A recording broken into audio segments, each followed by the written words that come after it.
that stands out, and we've had this conversation, Nick, you and I, is that moment for me when I started worrying about us was when our institutions were deliberately being weakened.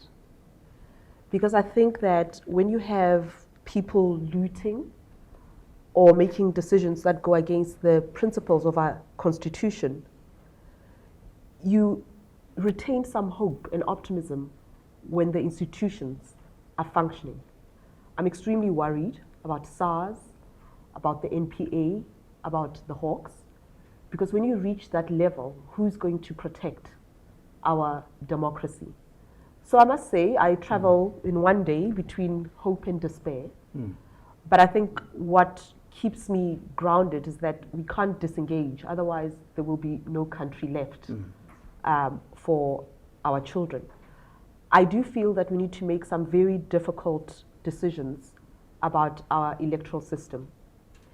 And here, it isn't just the ANC that would resist that. The opposition also benefits from the kind of electoral system we have. If we were voting directly for people and parties, many of them would not be in existence.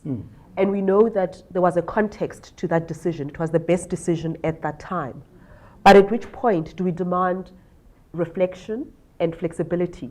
At which point do we say it served us well in those days to prevent a civil war or to be more inclusive, but this time around we want to have a direct say over how our members of parliament are elected?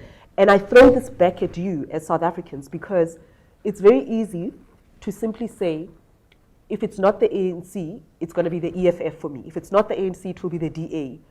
I can bet my last dollar that all of them would resist change to the electoral system. So the question is, what are you, the voter, going to do about it? Are we going to create platforms where we demand that this is what we want now? Unless you are prepared to even start the conversation with us, the electorate, then we're boycotting elections and we're not voting for anybody. I don't know if that's the solution, but I'm simply saying that we are fooling ourselves if we think that voting out the current lot and replacing them with the next lot will solve our problems. If the system is contaminated, then we are still in trouble. Let's not fool ourselves and think that the solution lies in getting rid of certain ANC leaders or the ANC. It would be a good start, as far as I'm concerned, but I learn a lot from what happened during apartheid, or when apartheid died. The old elites were simply replaced by the new elites, and in fact, they continued a toxic relationship. The new and old elites, they just continued. So power remained there economically, politically. So if we think that our activism must be with replacing one group with another party, it's just a continuum. It will just continue. It will just continue that way. I just think that we need to be a bit more, selfish with our vote, to make certain demands about the kind of electoral system that we want to see. And these parties that are lobbying and telling us that ANC or this party is responsible for state capture, we also, instead of applauding them, need to tell them that, okay, we agree with you, but hold on. Even if you come to power, we don't want this current electoral system. And unless you lobby on that ticket, you're not getting our vote either. Just on the youth, I don't agree that the youth is apathetic. The fees must fall. I have a lot to say about the tactics and all of that. We can debate that another day. But how they manage to organize, mobilize, and capture the imagination. And I can tell you now, they came from different political schools, different persuasions. And I think we forget that. It wasn't one group of youths. There was the EFF, there was the DA, the ANC, Progressive. They've got some ugly politics going on. But at that time, they agreed that this is what we are about. This is the cause for which we are mobilizing. So I think that it's okay to be angry about different things at different times. I think that's okay. But can we identify one thing that we all agree on and mobilize around that?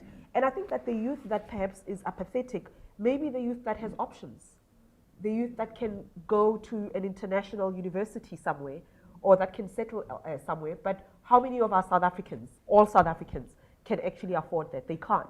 So I think that's the youth we need to work with, to say there'll be no country left unless you get involved. And I think fees must fall. There are a lot of criticisms that one can put on the table, but I think that its genesis and what it aimed to achieve and how those young people just captured the imagination and even told Gwede Mantashe to sit down at some point. And remember that at UCT in particular, even the youths, the students who didn't have problems with school supported fees, them. even the son of Max Price was there in that protest, right?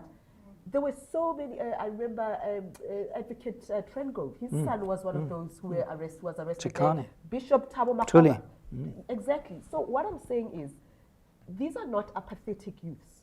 They didn't even look at their counterparts and say, okay, you've got problems with fees, we're going on with our lives. So can we build on that and create something that takes all of our anger, but takes us to one direction?